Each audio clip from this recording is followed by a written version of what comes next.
that'll probably capture a young lady's attention if you ever describe what her eyes do to you as the event horizon, as if it's this point of no return. I really liked that line a lot. We get treated Yeah, to another. yeah. It's Yeah, much yeah. more sorry, it's much more, effective than describing them as two piss holes in the snow, which never seemed to work for me.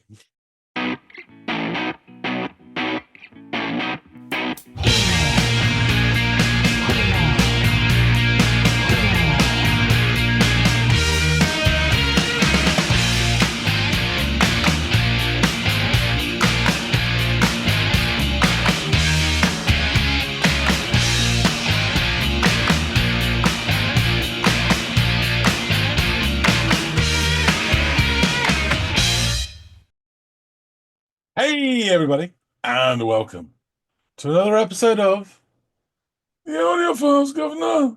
My name's John, his name is Andy. Yes. Can't explain all the feelings that you're making me feel. My heart's in overdrive, and you're behind the steering wheel.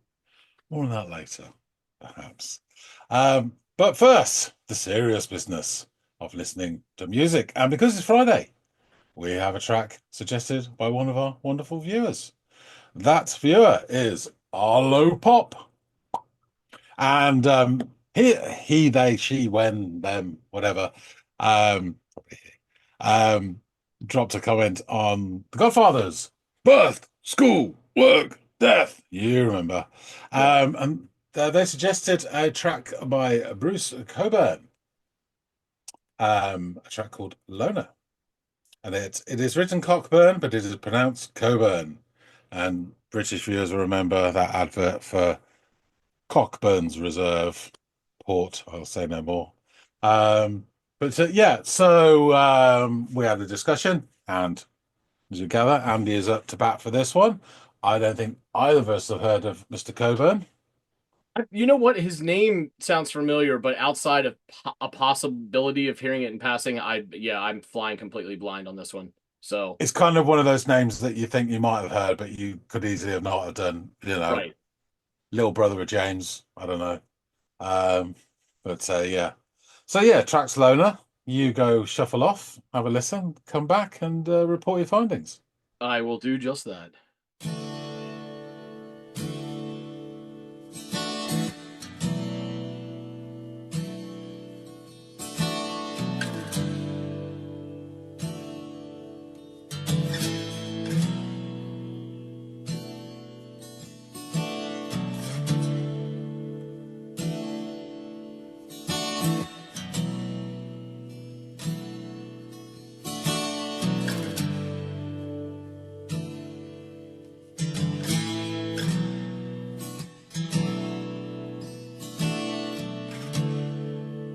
Down at the bus station, shark grins and sandpaper conversation. Men's faces, women's bodies on the magazine stand, and a headline about Sarajevo and Tehran.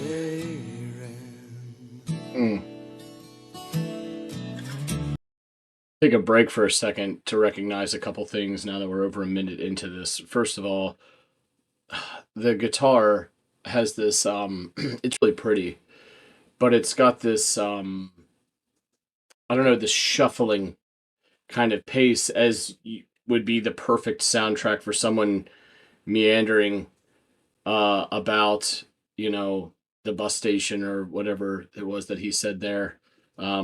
It kind of has this contemplative, um, I don't know, kind of solemn kind of sound to it. Pensive, thoughtful. So I enjoy that. It does a great job of setting the mood of the character, of the narrator telling the story. And then you've got these like really interesting lyrics, like something about shark grins and sandpaper conversations, which I think is a really cool line, and I know exactly what he means, like big toothy smiles that are almost so animated they're kind of threatening in their own way. Um, and then sandpaper conversations are these coarse things that you don't want to hear, perhaps. And then the men's faces and women's bodies adorning the periodicals that he's seeing being sold is kind of a sharp little observation about our society, which I enjoy. That I enjoyed that line as well. Very some really good lyricism is what I'm trying to underscore here. I thought that was awesome. And then there was also this allusion to Sarajevo and Tehran. So I'm thinking, what time were both those things in the news? And this predates me a little bit, but I grew up in the era of the repercussions of some of the things that happened.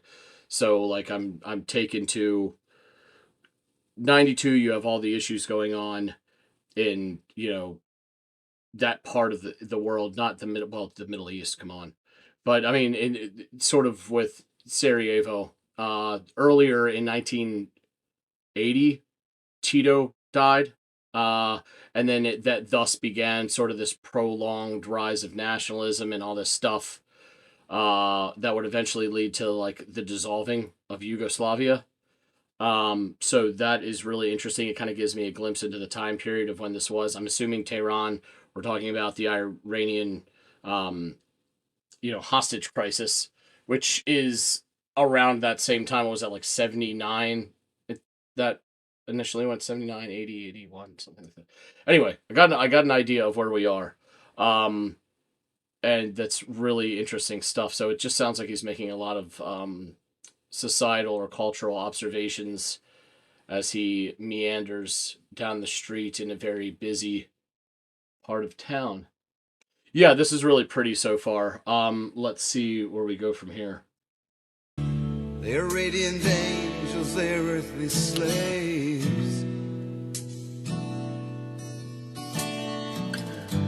They're predators moving in their endless days. Days of striving, nights of Novocaine. Days of striving, nights of Novocaine. Never gonna bring them freedom from their pain. I'm alone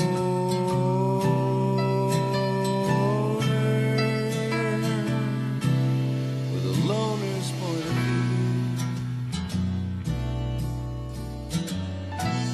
view. Pretty touches of the piano.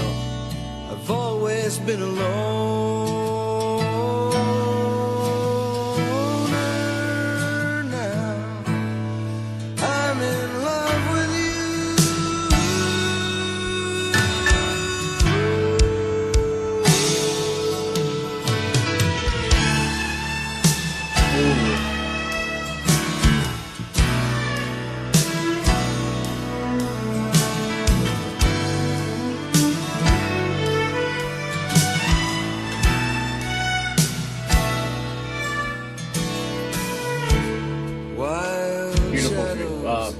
Strings and piano there. Eyelids opening, darker. Tu me touches comme la pression. This is French. Les étoiles sur les ténèbres.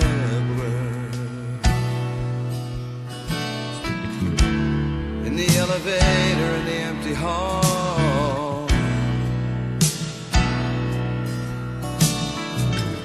How am I ever gonna hear you when you call? I'm always living and I always die on the event horizon of your eyes. That's a good line. I'm alone.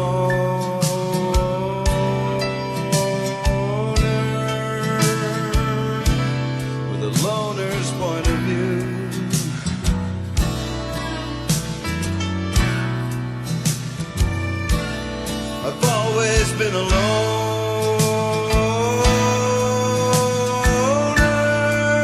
Now I'm in love with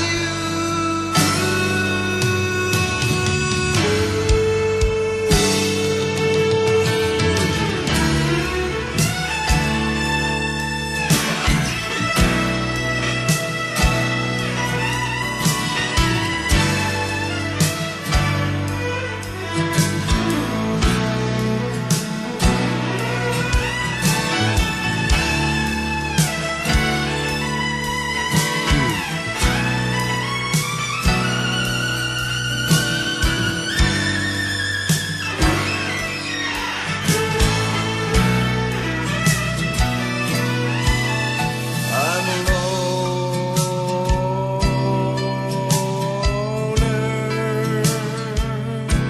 with a loner's point of view.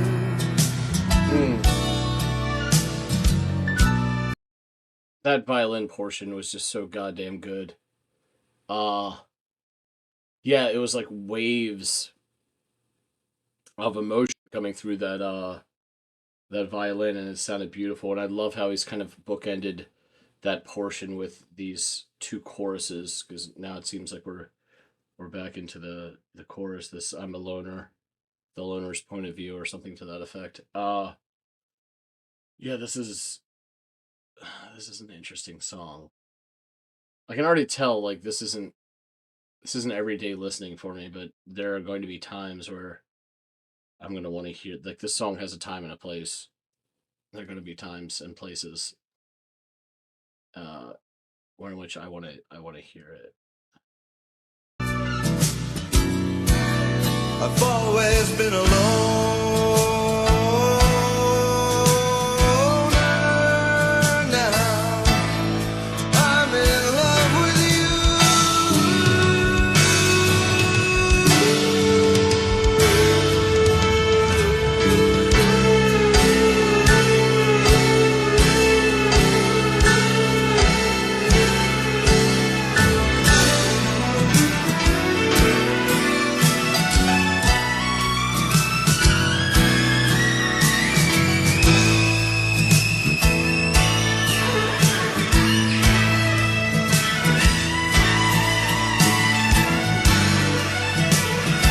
Oh my god.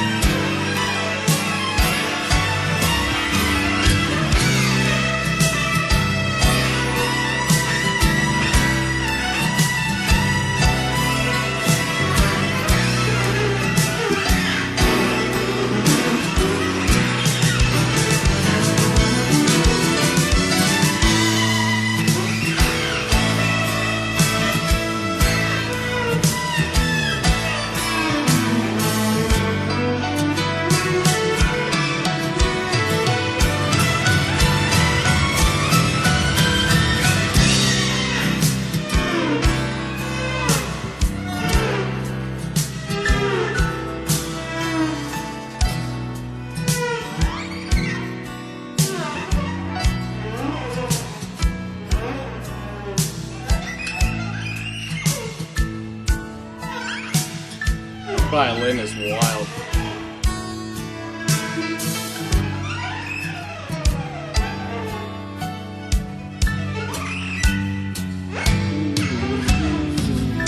That bass.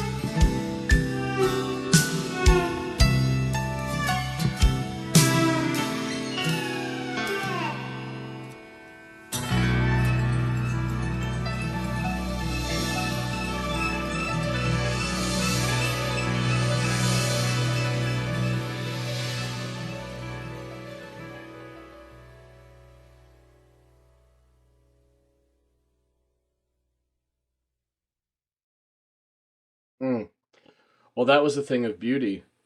That really was. The way the way the drums and the pianos kind of worked in concert.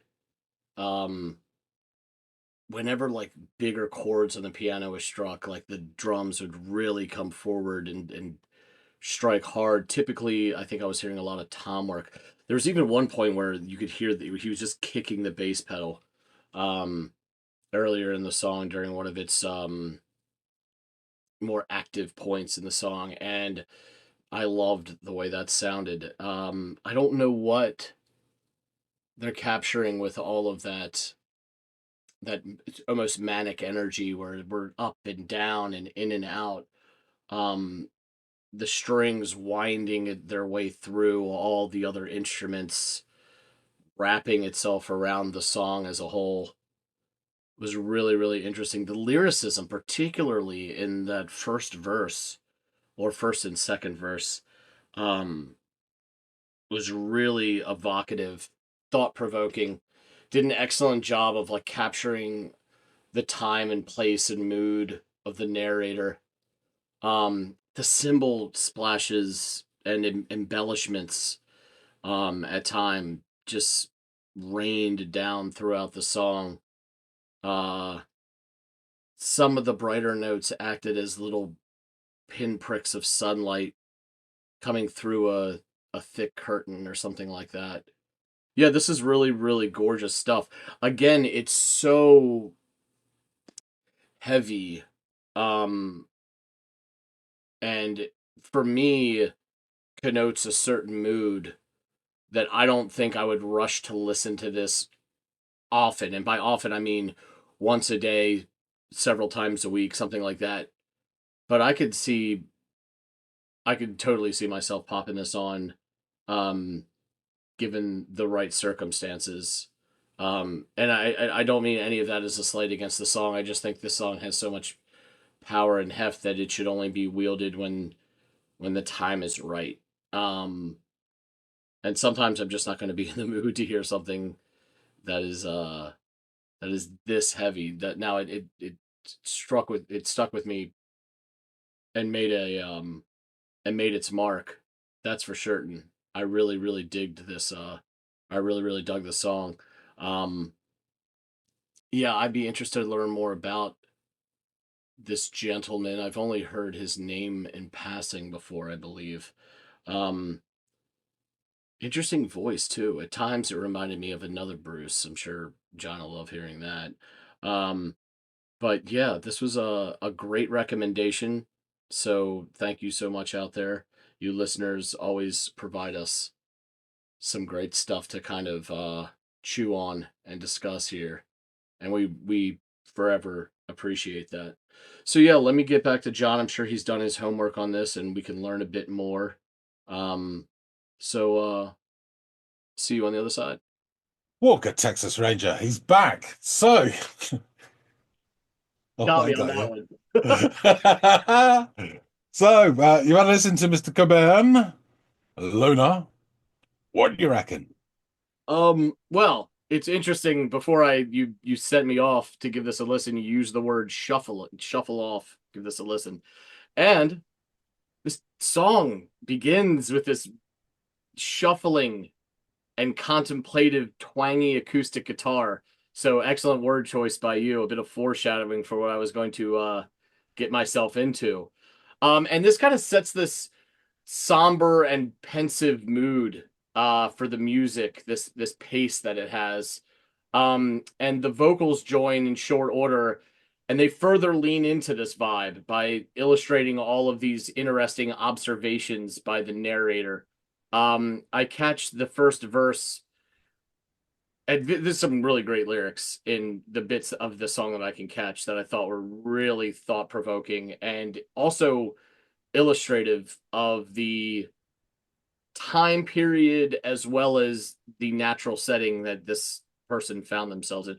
I mean, it's Bruce, but I don't know if he's telling the story from another perspective or whatever, but it's really, really interesting. It says down at the bus station, shark grins and sandpaper conversation, which I think is a really interesting way to describe like these big toothy smiles that can seem, I don't know, almost maybe fake, or like there's something behind them, or they're intimidating in their own way because it's a little people are being overly familiar or whatever.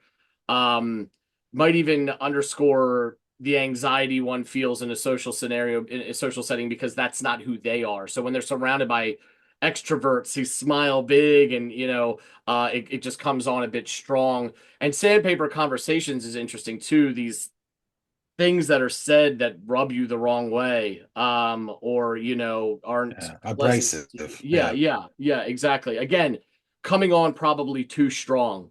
For somebody who, I mean, the name is Loner. It's got this feel to it musically already. This person is probably not comfortable in this social scenario, the social setting.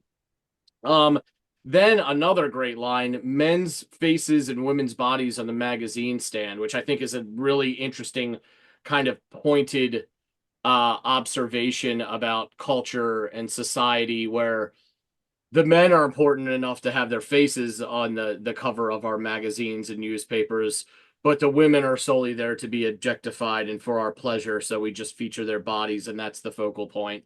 Um, interesting shit, and the way he sums it up so nicely um is really thought-provoking as well. And then finally, a headline about Sarajevo and Tehran.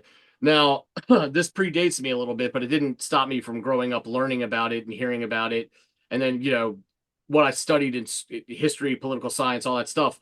So Sarajevo, around, you hear Tehran, the first thing I think of is the hostage crisis in 79, 80, early 80s, around then. Yeah. Um It did for Jimmy Carter, didn't it?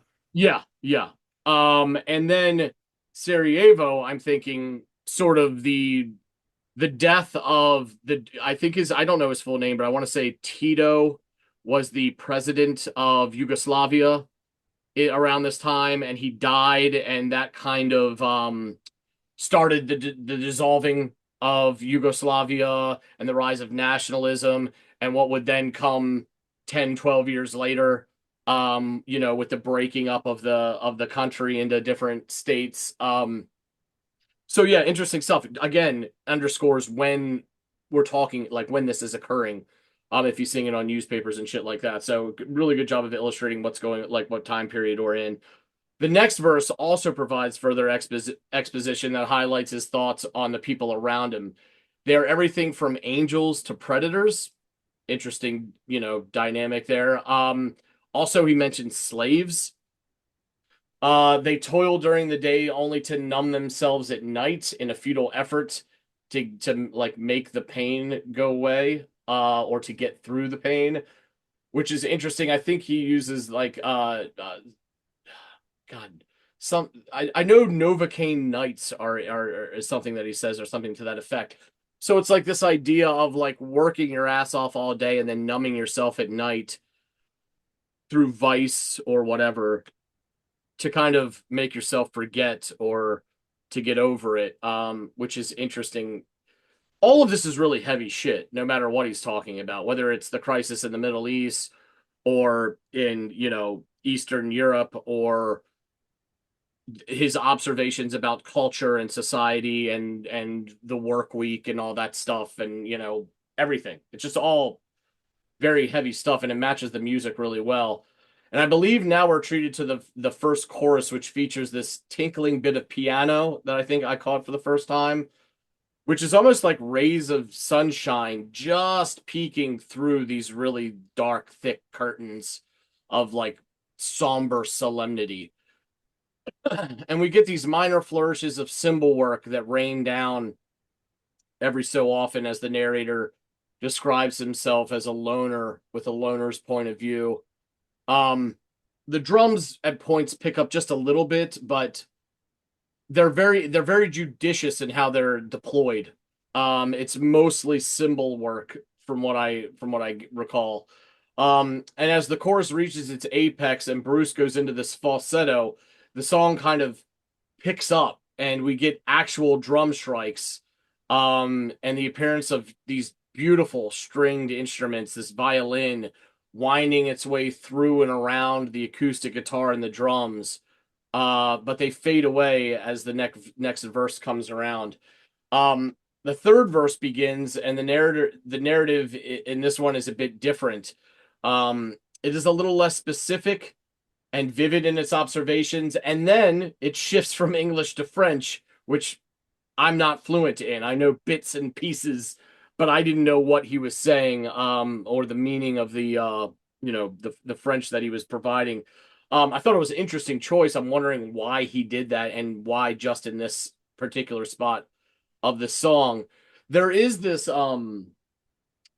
France romanticism, they kind of go hand in hand. People think Paris, the city of romance. It's interesting, and the chorus for the first time starts to shed a bit of romanticism into the song a little bit in his feelings. So I can understand why he would shift there given the chorus that preceded this verse. So I don't know. I just thought it was kind of an interesting choice on his part. Maybe there is a reason for that. Not maybe, I'm sure there is. I'd love to know it if you came across anything. Um, but yeah, Sorry, Andy, I'll jump in here anyway. He's Canadian. oh, okay. Well, that helps. From what I understand, they speak French. Yeah, some of them do. Our neighbors Don't to the know. north. So yeah, the fourth verse features this swelling within the music as the drums begin to make a more forward appearance, and his voice shows signs of escalation and emotion. And it makes sense given how much he's pouring his heart out to the object of his affection at this point. There is this hopelessly, and I'll use the word again, romantic line that he delivers. I'm always living and I always die on the event horizon of your eyes. Whew, that's a good one. That'll probably capture a young lady's attention if you ever describe what her eyes do to you as the event horizon, as if it's this point of no return. I really liked that line a lot. We get treated Yeah, to another. yeah. It's Yeah, much yeah. more sorry, it's much more, effective than describing them as two piss holes in the snow, which never seemed to work for me. Yeah, yeah, yeah, you're right. You're right. The only skin Inexplicably. the only skin that slaps after that is a hand against your face. Yeah. To the bedroom, I don't think.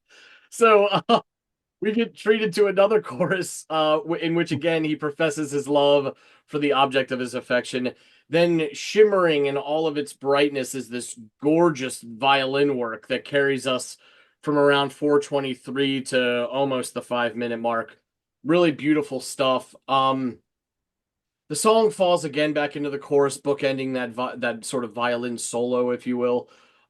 This is complemented by further embellishments on the piano and violin. And again, upon completion of the chorus, we get more excellent violin that really flies all over the map.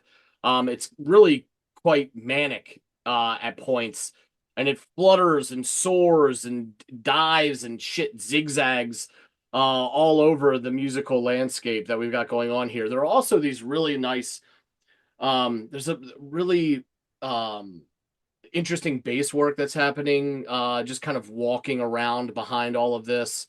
Also, as the piano hits more of its chords and less of its single note work, the drums tend to strike with them, adding this oomph to the music at those points.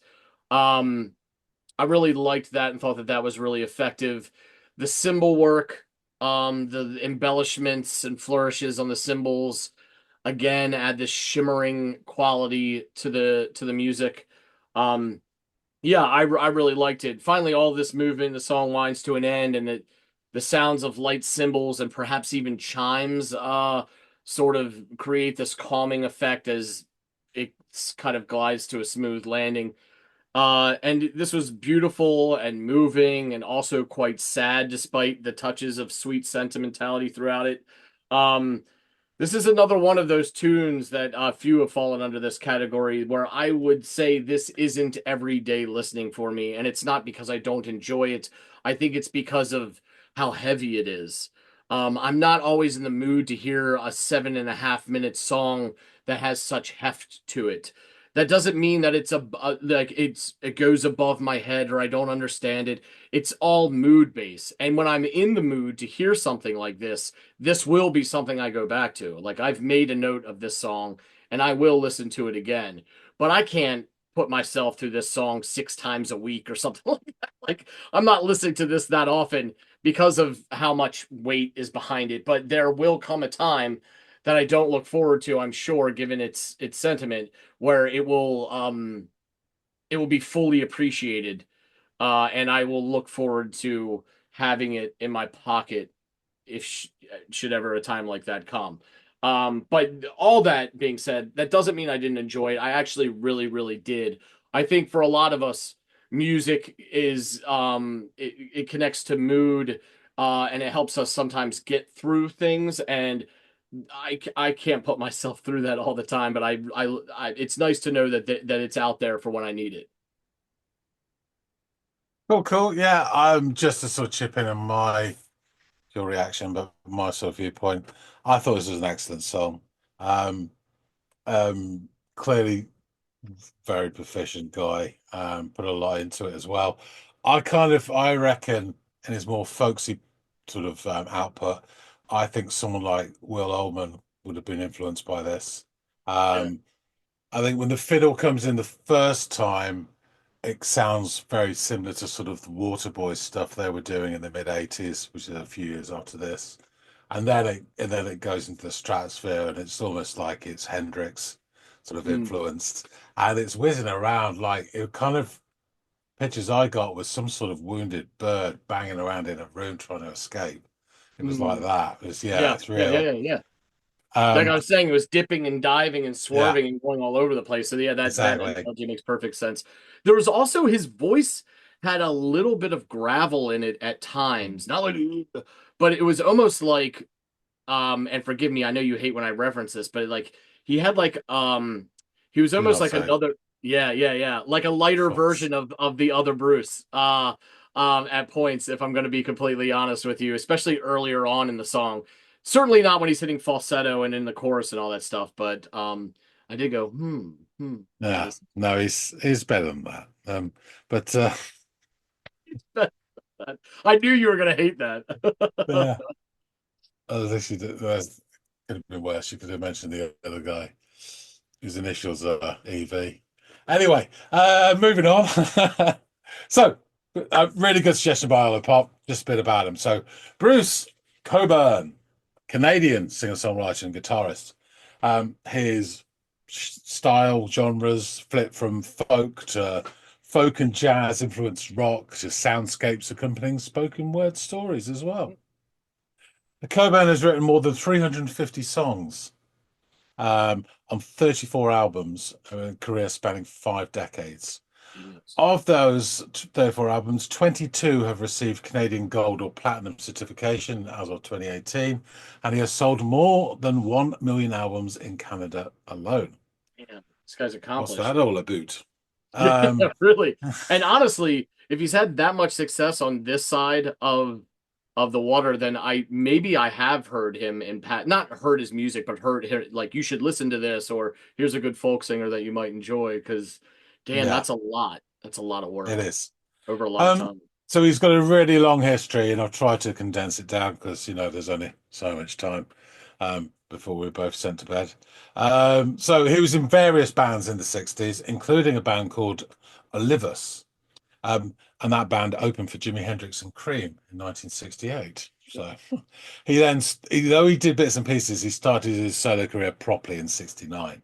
Um, so he's quite an interesting guy here. His early work featured sort of rural and nautical imagery and biblical metaphors, which you kind of get with folk music, particularly that sort of early '70s. He was raised agnostic, but early in his career he became Christian, and many of his albums from the '70s refer to Christian themes, which in turn inform his concerns, and he highlights human rights and environmentalism, which again in the '70s was quite a rare thing. He won the Juno for Canadian Folk Singer of the Year 3 years in a row, 1971 to '73. So while Coburn had been popular in Canada for years, he did not have a big impact in the States until '79 with the release of the album Dancing in the Dragon's Jaws. First single off that album, Wondering Where the Lions Are, reached number 21 in the Billboard Hot 100 in 1980, and it got him a slot and appearance on Saturday Night Live, which is not going to do him any harm at all. So this song is the closing track from his 1981 album Inner City Front. Personnel for the album, and I think for a bit of this. So Bruce Cockburn, vocals, dulcimer, guitar. Hugh Marsh, violin, mandolin as well. No end to his talents. John Goldsmith, keyboards. Dennis Pendrith, bass. Bob DeSalle, drums. Mimo Acevedo, that's a great name. Percussion. Ruhola Khomeni, I'm going to dice with that name. Percussion, M. Gaddafi. Oh, someone taking the piss here. Backing vocals, Murray McLaughlin, backing vocals, and Catherine Moses reads woodwinds and backing vocals. Um, so all music wrote of the album, musically, moody synths, violin, and woodwinds on Inner City Front underscore the dark, reflective nature of the material, which, like its predecessor, deals with, which the album before was called Humans, deals with the paradox and contrast in the human condition from personal relationships to world affairs. I actually, after doing this research, downloaded the album Humans. It was recommended as one of its highlights, and I found it very interesting. So we're going to the lyrics and then a little bit more about this song. Down at the bus station, shark grins and sandpaper conversation. Men's faces, women's bodies on the magazine stand, and a headline about Sarajevo and Tehran. They're radiant angels, they're earthly slaves. They're predators moving in their endless days. Days of striving, nights of Novocaine. Never going to bring them freedom from their pain. I'm a loner with the loner's point of view. I've always been a loner. Now I'm in love with you. Wild shadows, acid verbs. Eyelids opening dans mon cœur. Tu me touches comme la pression des étoiles sur les ténèbres, which translates as, so eyelids opening in my heart, you touch me like the pressure of stars upon darkness. In the elevator and the empty hall, how am I ever going to hear you when you call? I'm always living and I always die on the event horizon of your eyes. I'm a loner with a loner's point of view. I've always been a loner, now I'm in love with you. Violin solo, and repeats the chorus. I'm a loner with a loner's view. I've always been a loner, now I'm in love with you. Ooh, ooh, ooh, ooh, ooh. Really interesting thing here from the Delete Bin website. Talking about this and what was going on in his life at this time. So Cockburn's marriage dissolved in 1979, an event partially outlined in his 1980 album Humans. By the next year, he was living alone in Toronto, far removed from his old life and on the road to pursuing new relationships and a new musical direction. For Cockburn, the one shift greatly affects the other, and it's on Inner City Front, the album this is from, where this is illustrated best. The folky wistfulness of the past has morphed into a sound that is more urbane. In leaving the acoustic textures of his 70s work a little further behind, Cockburn steps up to the jazz rock influence, which has always been part of his sound. Here we get Bruce's acoustic and electric guitar, but also synths and sax. Usually, this is bad news for 1970s artists moving into the 80s. Amen to that, brother. Where these ingredients are common, but this album rests on the strength of the songs and a premium level of musicianship from a new jazz-oriented backing band. And Loner is my favorite record on this, favorite song on this record. Once again on this track, we get to hear 80s Cockburn stalwart Hugh Marsh on electric violin. This is Marsh's masterpiece performance on a Cockburn record, the perfect sound of the wordless inner turmoil that the lyrics only suggest, with a magical interplay between the two that makes this tune both subtle and intense at the same time. There's something in this, this is the guy's personal point of view. This is something in this tune which really resonates with me. A sorrow of things gone wrong in the past, a hope that there is a possibility that happiness with another is within reach, and the murky unpredictability that simmers in the soul as it sits in between the two poles. This is a love song that presents itself without artifice, hair disheveled, clothing tattered, and still nursing old wounds. It is the anthem of love's observer, who is more than terrified of getting into the game again himself. Loner documents that uneasy feeling at the beginning of a new love when shades of the old one have not yet passed. I think that's a really cool write-up. Oh, I think it's spot on, man. Especially And now knowing the little bit of the personal history yes, that the man was going through at the time, on top of like the whole loner yeah, concept being understood and implicit from jump. Marrying those two things together now gives me even clearer picture. yeah, And yes, the the way he describes the violin is I think complete success Yeah, by the man who played the violin there, because it conveys all of that really, really well musically. yeah. Turmoil is a great word, really. It Yeah, really is. yeah. Through the 1980s, Coburn's songwriting became increasingly urban, global, and political as he became more involved with progressive causes. His political concerns were first hinting on the albums Humans, this one, Inner City Front, and The Trouble with Normal. It became more evident in 1984 with his second US hit, If I Had a Rocket Launcher, which hit number 88 in the Billboard 100. He'd written this song a year earlier after visiting a Guatemalan refugee camp in Mexico, which were attacked by Guatemalan military helicopters while he was there. Um, Coburn's songwriting is often political, expressing concern for the environment and the welfare of indigenous peoples. He has worked with relief agency Oxfam, traveling to Central America in '83, and with the international campaign to ban landmines. The song Mines of Mozambique, brackets Charity of the Night, reflects his observations of that country during a visit in 1995. Cockburn is affiliated with the Unitarian Service Committee of Canada, twice visiting Nepal with a charity in '87 and in 2007. If a Tree Falls, one of Coburn's best known songs, highlighted the deforestation of the Amazon.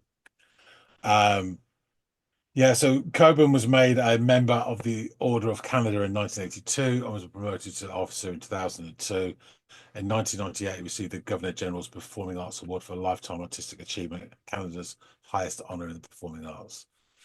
He has received 13 Juno Awards, and in 2001, during the 30th annual Juno Award ceremony, Cockburn was inducted to the Canadian Music Hall of Fame. Cockburn was married from 1969 to 1980 to Kitty Macaulay. In his memoir, he describes the moment when he became a Christian. Whilst on vacation in Sweden with Kitty, he experienced a personal crisis arising from conflict within their marriage. He prayed and asked Jesus for help. In that moment, he felt Jesus in the room. Cockburn later married his longtime girlfriend, MJ Hannett, in 2011. And as of 2014, he resides with his family in the San Francisco area, where he wrote his memoirs in 2014 as well. He's still creating and performing to this day, releasing his latest album, the mostly acoustic Oh Sun, Oh Moon, in 2023 at the age of 78 to rave reviews. It's So that's the wildly man. impressive. What a life. Yeah, yeah. Interesting as hell. Um, I'd say I downloaded that album, Humans. I've only listened to it once in the car, and you can feel that what one of the reviewers said about that sort of change around that time, sort of North American music, I should say, incorporated like synth and maybe sax and stuff into this sort of folksy sound, and you can hear it in other bands.